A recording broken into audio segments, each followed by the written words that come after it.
Hi class. Today I'm going to inform you on the process of how a wood bat is made for baseball, but first I want to show you my audience.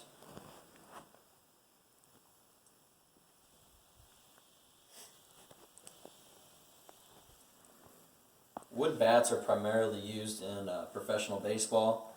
They can be made out of a whole lot of different species of woods.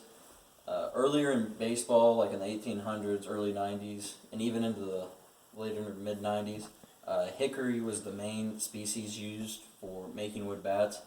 It was just a very strong and dense wood, but it was also very, very heavy. So, I mean, less the bats would break. But now, the preferred species of wood to use for bats is maple, because it's also dense and very thick, but it's also lighter.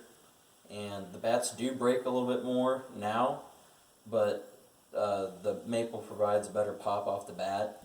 And the reason that wood bats are used in professional baseball is because if they were to use metal bats in professional baseball, they'd hit the ball, like every fly ball they'd hit would be a home run. So the wood bats actually deaden the pop off the bat and don't allow the ball to go as far.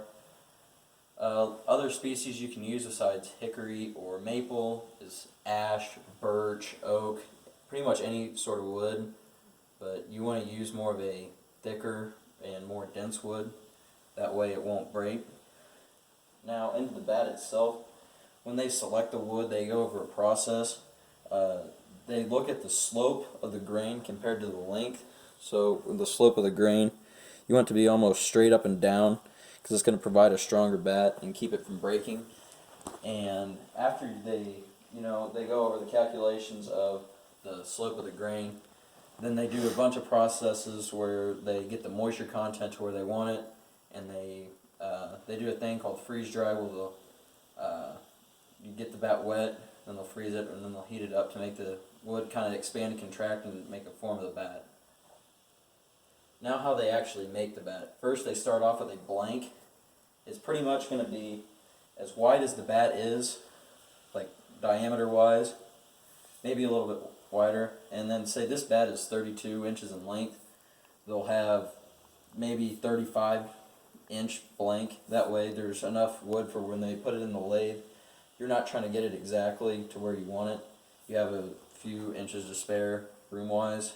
A lathe is what is the main tool used in making the wood bat. What it does is there's two things that pinch on both ends of the blank, and it just spins the bat really fast, and then they have like a knife or a chisel that you put in, and it'll spin and it'll take away the wood. But what you start off doing is setting up your blank in the lathe. Then what you do is you mark off where the bat will taper, and the bat tapers here at the barrel down around the mid part, and then it'll taper down more from the mid part down to the handle, and the handle will widen back out at the bottom. So the first thing you do is you measure up, like where you want your barrel and where you want your handle. Then from there what you do is you gauge the depth on the lathe, and how you do that is pretty much whatever diameter you want your bat, you're going to cut down in the places where you want it to taper off. So this bat is 2 5/8 inch in diameter. So say it's a 3-inch blank, you want to cut down where it's going to taper. You want to cut down to 2 5/8 inch.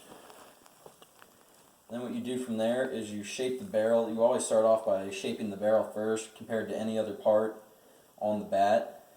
Then from shaping the barrel up, then you're going to move down to the handle.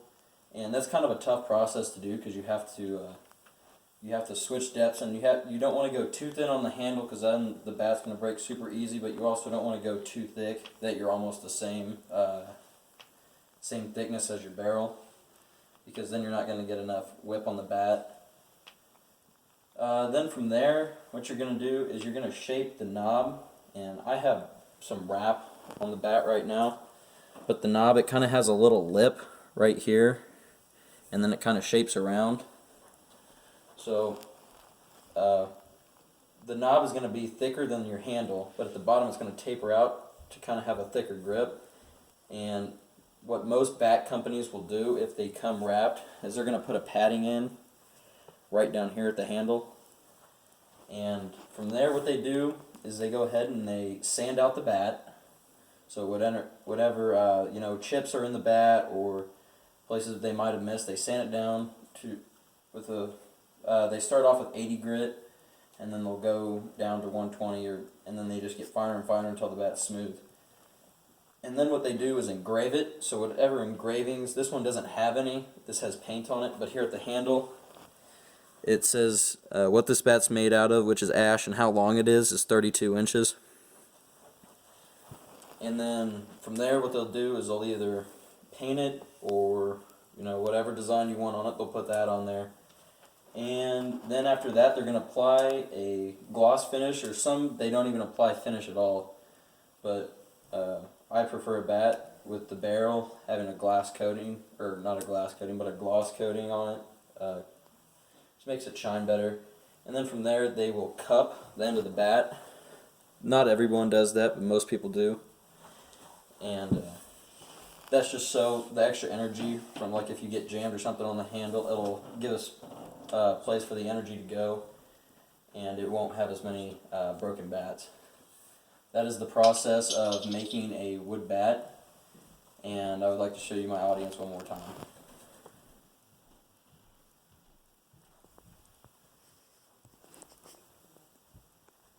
Thank you, class.